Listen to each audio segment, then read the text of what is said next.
If you need to learn the quick and dirty of how electron configurations work without all the extra stuff, this is the video for you. Take a look at helium. You know it's normally over where all the other noble gases are, but we're going to move it over here. And you'll see why in a second. So move helium next to hydrogen mentally in your head when you do electron configuration stuff. Now notice how helium and hydrogen have a bunch of elements below it. It's not a very wide block though. We call this the S block. The S block is how wide? It's 2 wide, which means that the superscript can be S1 or it can be S with a 2, but there is no S with a 3 because there's nothing over there. That same logic applies to the P block. The P block is 6 wide. So that means that P can be P1, P2, all the way up to P with the superscript 6, because again, there is no P7.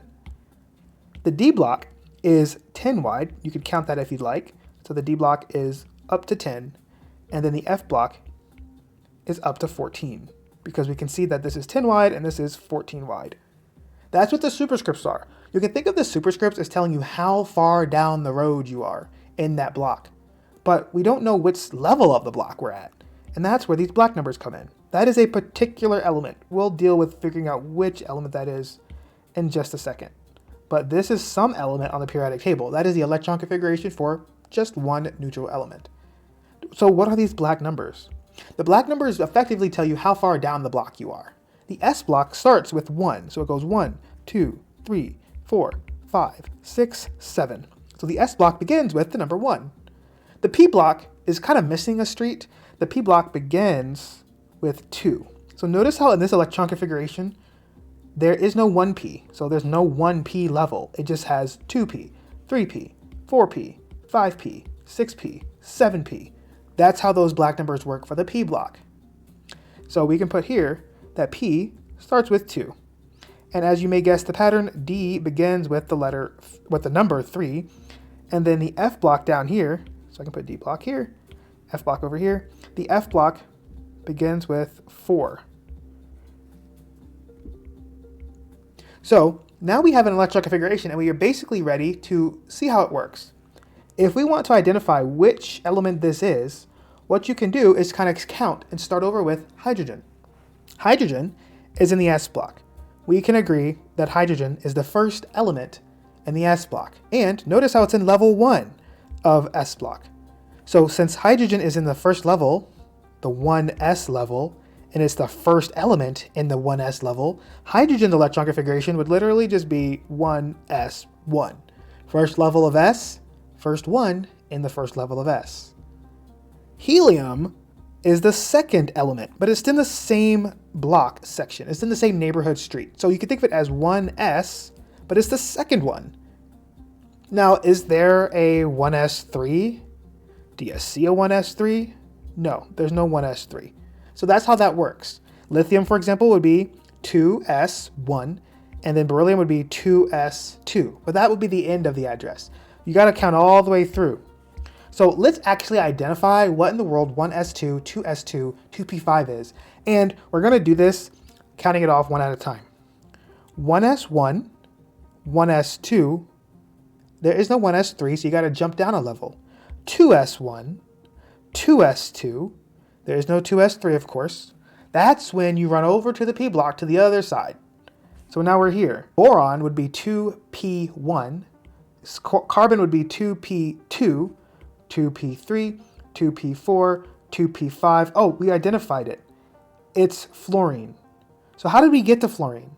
To get to fluorine, we had to pass by the 1s2 level, the 2s2 level, and we are on the 2p street, and we go 5 houses down the 2p street. You could probably see at this point that if we wanted to get to neon, we would change this 5 to a 6. That would be the 6th house on the 2p street. So that's how electron configurations work. Let's practice a few more. Here's how easy it is to identify elements based on their electron configuration. This is some element, so here's how we do it.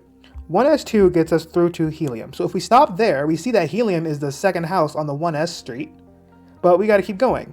2s2 gets us through to beryllium. Beryllium is the second house on the 2s street, so to speak. 2p6 is going to go through, and if we stop there, that would be the neon house. So you would agree that neon is the 6th house down the 2p street. But we got to get to the 3s street, and look for the first house.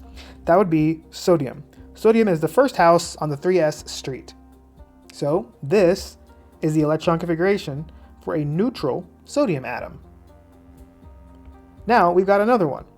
We can see here that we got to go 1s2, 2s2, 2p6, so we have to jump over to the p's. Remember that p starts with 2. There is no such thing as 1p. Then we got 3s2, and then 3p3. 1, 2, 3. So notice how phosphorus is the third house down the 3p street. That's why this is phosphorus's neutral electron configuration. Here's another. So we have a much longer one now. 1s2 gets us through to helium.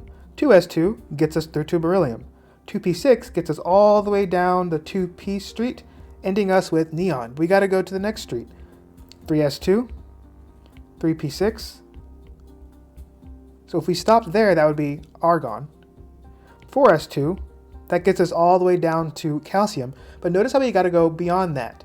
Something that happens here that's interesting is, remember, D starts with 3. So it might feel tempting to go right into like 4D or 5D, but you just got to remember what each block starts with. The D block starts with 3, and that's when we go down a little bit. So 3D6. We're currently we're on the 3D street. We got to go to the 6th house down the 3D street, according to this. 1, 2, 3, 4, 5, 6. That would get us through to iron. So this is the neutral electron configuration for iron. Now, as you can see, they start to get a little long. So we're going to show how this one works all the way through, and then we're going to show how we can shorten it. So as you can imagine, they can get really lengthy. So let's start with this one. 1s2, 2s2, 2p6, so that goes over here. 3s2, 3p6 gets us all the way through to argon. 4s2 gets us through to calcium. 3d10 gets us all the way through the first street of the D block, all the way through to zinc. 4p6 gets us all the way through to krypton, and then 5s2 gets us through to strontium. So it's a long way down, but strontium has this neutral electron configuration. But that's a lot of writing. So what oftentimes happens is we use noble gases as shortcuts. Instead of writing out all those letters, we find the noble gas that's most recent that you passed by. Think of the noble gas as like a landmark that you passed by, like a gas station or something. So in order to get to strontium, which is over here, what was the noble gas that was most recently passed? While driving to strontium, we most recently passed through krypton, which means that krypton's electron configuration is nestled inside of strontium's. This is krypton's electron configuration. Electron configurations that are for noble gases will always end in something p6, because if you think about it, every noble gas is the 6th one down its p street. So when you abbreviate a electron configuration, you can use noble gases to do so, which means instead of writing out all the stuff I just boxed in blue, you can just put the noble gas that it belongs to, which is krypton, and then just put what comes after it. So this would be krypton 5s2. Now, krypton 5s2 is the shorthand way to write the electron configuration for strontium. What you do to shorthand an electron configuration is just find the noble gas that was passed through most recently and just see what changes after it. So since krypton is here, if we wanted to write the shorthand for anything after krypton but before xenon, it would be square brackets krypton and then whatever you got to do after krypton. That's how electron configurations work.